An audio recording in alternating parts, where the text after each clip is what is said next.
Hey guys, how you doing? Welcome back to Characters Explained, a series where I cover the basics of a character from the game Battle for Neighborville, to ultimately decide if they're worth playing or not. And in today's video, we have a character that I was dreading since I begun making this series, Chomper. Well, I did put him in the poll, so I guess this is my fault. But anyways, without further ado, let's get right into it.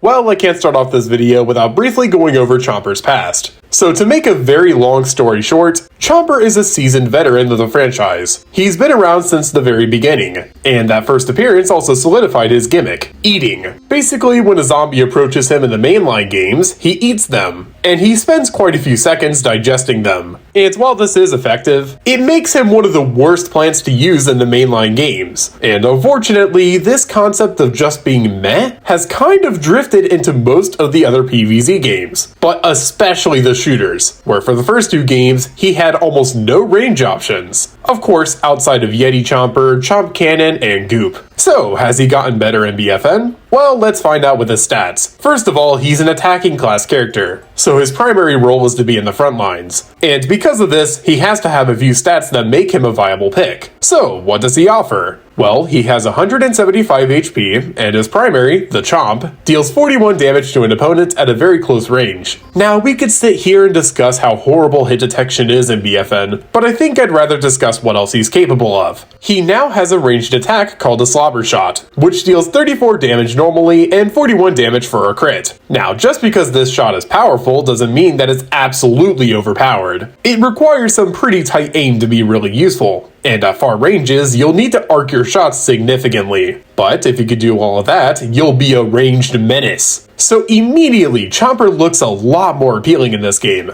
as now he can actually be useful in more situations, which was always his biggest problem in the first two Garden Warfares. And while this is all fine and dandy, we haven't yet looked at his abilities to see how truly powerful he is. So let's take a look. His first ability is Spikeweed, and it works in a pretty interesting way in this game. The damage is the same as the first two games, but now instead of being limited to only placing it where you stand, you can now spit it out, so you can actually launch it if you so desire. But of course, there has to be a catch, and it's a pretty big one. It's tiny, and it sticks out, so it's pretty hard to hide, but there is one extra gimmick that might make you not want to hide one at all. Sometimes when a zombie steps on it, you're rewarded with 50 HP. And if you're at full HP, it'll give you overhealth. We'll discuss why this is in a little bit, but to summarize, the strategy with this one is to essentially spam it. Next up is the Fabled Burrow, a timeless classic in the franchise. Let's be honest, we've all been mid-air burrowed at least once in our lives. But luckily in this game, it doesn't seem to happen, so at least that's nice. Anyways, the ability itself has hardly changed. It's pretty much the same as it was in the first two games. Chomper burrows himself underground, and he can insta-kill any zombie that isn't a boss, a space station, or Z-mech. Now, of course, the catch is that you only have a few seconds to actually eliminate someone with this, so you'll need to act fast. And of course, once you eat someone, you're vulnerable to an attack for a few seconds, due to munching on the body. But if you play your cards right, you can get away pretty safely. And finally, the ability that I bet you guys were waiting for, it's Grody Goop. This one ability is probably one of the most interesting topics in BFN, simply due to how it works. Basically, Grody Goop is one of the only remaining remnants of the elemental damage found in the first two Garden Warfares. It's essentially a lingering gas cloud that deals 40 initial damage with an additional 40 added on with tick damage. In addition to this, the ability also randomly spreads to other enemies, which is apparently a bug according to the PVZ wiki. Now, this all sounds broken, right? Yeah, it is. And that's because this wasn't actually how it once worked. The original damage was apparently 35 immediate damage, with only 10 more added on. If you ask me, this was much more balanced, but apparently PopCap would disagree. Because in the final main patch of May of 2020, they essentially doubled the damage. Which is stupid, but whatever. Not my game. So that's all of Chomper's abilities roughly summarized. Now, if you ask me, this alone makes him seem like one of the best characters to play in the game. His kit makes him a very oppressive powerhouse, and his upgrades only add to that, which is what we're going to be covering next. Well, I suppose it's about time to talk about what makes Chomper tick, his upgrades. Chomper got very lucky in BFN. as he really doesn't have any bad upgrades. His quote-unquote worst upgrades are basically just small benefits, except for one in particular, Vampiric Spikeweed. So remember how I mentioned that Spikeweed sometimes gives you HP? Well, that's because of this upgrade. Yeah, for some reason it seems like PopCap made this a permanent trait of Chomper, and I'm just going to assume that it isn't intentional. I believe equipping the upgrade actually only provides a little bit more consistency, but even then, it's not really worth using. So now that we have that upgrade out of the way, let's get into a couple of Chomper's really good upgrades. I'm going to divvy these up into two categories, his kit upgrades and his ability upgrades. So let's start off with the two kit upgrades I want to discuss here. Halitosis is the first, and it's very simple. It increases Slobbershot's splash damage, which means that Slobbershot can now do 43 damage without a crit. And if you just happen to hit a crit, it deals 50. Yes, you heard that right. 50 damage. Of course, there's some other damage values here, but these two are the ones you should know about the most. The other kit upgrade I'd like to discuss is Mastication, which reduces the time to eat a zombie by 60%, which means you'll pretty much be done in no time. It's not much, but for what it's worth, it's definitely useful in certain burrow builds. Now, let's quickly discuss the ability upgrades. And there's a few here I'd like to discuss as well. First up is Hot Rod, which acts exactly like you think it would. It basically makes Chomper 55% faster for 5 seconds after eating a zombie. So it's actually a pretty good escape tool. Oh yeah, and they added a Hot Rod soundbite, which is pretty awesome, I have to admit.